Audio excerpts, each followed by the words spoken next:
Democrats just called Donald Trump's bluff, and he completely folded. After weeks of pretending to care about ending the shutdown, Trump and his Republican allies were finally forced to pick a side, help Americans, or hand Trump even more power. And when push came to shove, they chose the worst possible answer. This all comes after a week of chaos surrounding food stamps, government benefits, and one shocking Supreme Court decision that just made things even worse. So stick around to see how Democrats expose Trump's entire shutdown game and how the fallout could change everything. And don't forget to leave a like and subscribe for more. So the big news with the government shutdown this week has all been focused on food stamps. Will the government pay out benefits or let more than 40 million Americans face hunger? Now, with Trump at the wheel, it didn't sound like this food stamp disaster would end anytime soon. He himself pressured Republicans to never negotiate with Democrats, and he has even talked about programs like food stamps being too big and needing to be cut back. Here's an example. When I was president, the number that you're talking about was a tiny fraction of what it is now. Biden went totally crazy, gave it to anybody that would ask, gave it to people that were able-bodied, had no problem. Anybody that would ask, we get the number. And it's many times the number of people are on. This wasn't meant for that. It was meant for people that had real problems, in many cases people that were down and out, people that could be saved. It wasn't meant for people that could do whatever they want, the people that say, well, I don't think I'll work, I'll just, collect this money. Trump was openly talking about wanting less people on SNAP regardless of the shutdown. But for just a few days, there was hope that Americans would get the aid that they need. Not because Donald Trump was going to do the right thing and help feed American families, but because a federal judge ruled that he had to. 31 of this government shutdown just hours before more than 40 million Americans were set to lose federal food assistance. A federal judge now ordering the Trump administration to use emergency funds to pay for it. And what President Trump said just before we came on tonight. Jay O'Brien back on the Hill again tonight.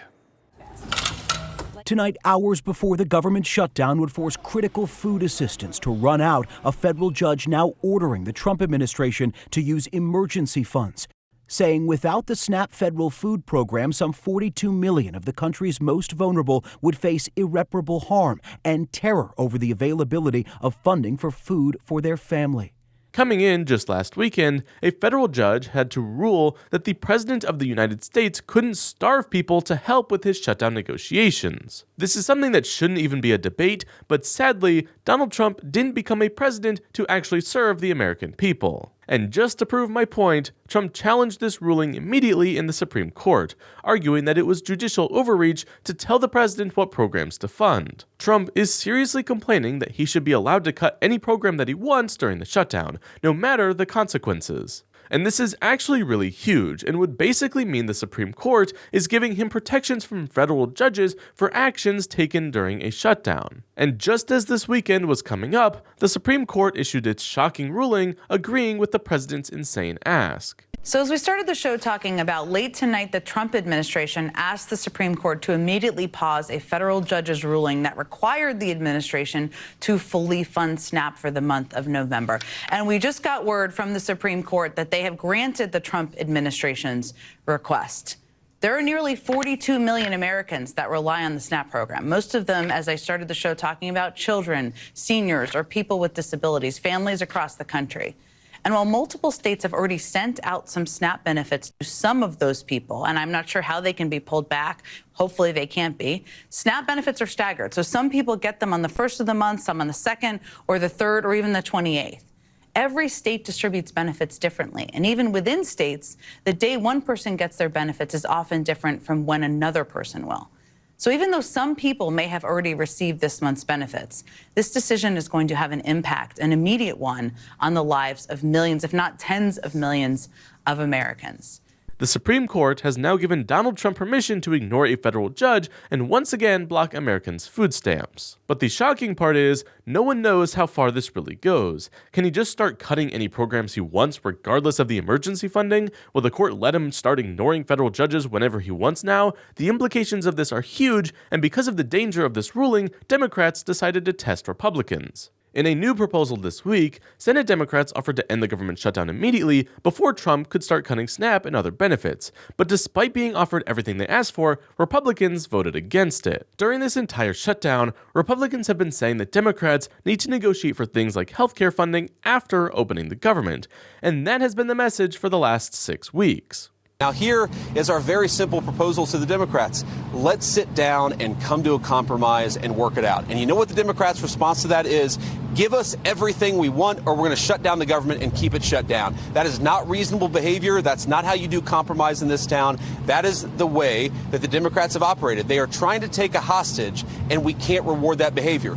Republicans, including leadership like J.D. Vance and Donald Trump, want to negotiate once the government is open and keep saying that Democrats are being unreasonable. But with this new vote, Democrats in the Senate were calling their bluff and offering Republicans exactly what they wanted, and they still rejected it. Democrats in the Senate proposed a bill that would reopen the government with the Republican spending bill and create a Senate commission to negotiate healthcare spending once the government opened. And this is just like what the Republicans have been asking for. The only caveat was that Obamacare subsidies would last 1 more year, giving both sides plenty of time to negotiate. Reopens.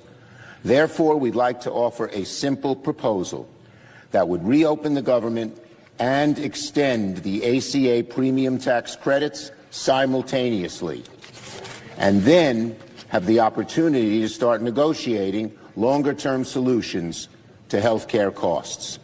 Let's do all three. I've spoken with my caucus, and Democrats are offering a very simple compromise.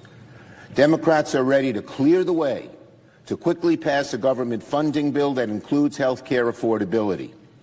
Leader Thune just needs to add a clean 1-year extension of the ACA tax credits to the CR so that we can immediately address rising health care costs.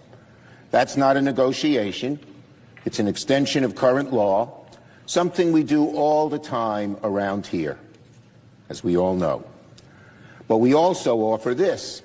Let's create a bipartisan committee that will continue negotiations after the government reopens on reforms, ahead of next year's enrollment period, to provide long-term certainty that health care costs will be more affordable. This proposal reopens the government and ensures working families who are shopping right now for their health care get certainty and financial relief. The Democrats offered to pass the Republican spending bill and negotiate healthcare spending at a later date, just like the Republicans asked for, as long as they extend Obamacare during those negotiations. This proposal was specifically made to help avoid the food stamp and air traffic controller disasters that we are facing this week. Plus, this would have ended the shutdown before the worst effects of the food stamp cuts hit the U.S. But now that the Supreme Court supports Trump blocking food stamps, they didn't even have a counteroffer. Republican leader John Thune said that the Democratic offer was unacceptable and called it a non-starter. Republicans were offered exactly what they asked for, and now they don't even want it. The Democrat leader's proposal is a non-starter for the Republican majority. The Democrat leader wants to believe that this is a, quote, simple proposal, that it is some sort of compromise. But it is not. He's talking about throwing tens of billions more taxpayer dollars at a program that even Democrats admit has failed to lower health care costs. The American people are tired of Washington taking their hard-earned money and spending it on costly government programs that fail to follow through on their promises. If the Supreme Court supports the president only funding things that he wants during the shutdown, Republicans could theoretically keep running things with the government still shut down. Republicans didn't reject the Democrats' proposal because it was unreasonable, they rejected it because now Trump has permission to reshape the government even while it's shut down. This Democratic bill showed clearly that Republicans are way more interested in seeing what they can get away with and not actually ending the pain that this shutdown is causing. And while Trump will get to end SNAP benefits again now, we need to be prepared for what he attacks next as this shutdown continues to drag on. So let me know your thoughts on this, and don't forget to leave a like and subscribe for more.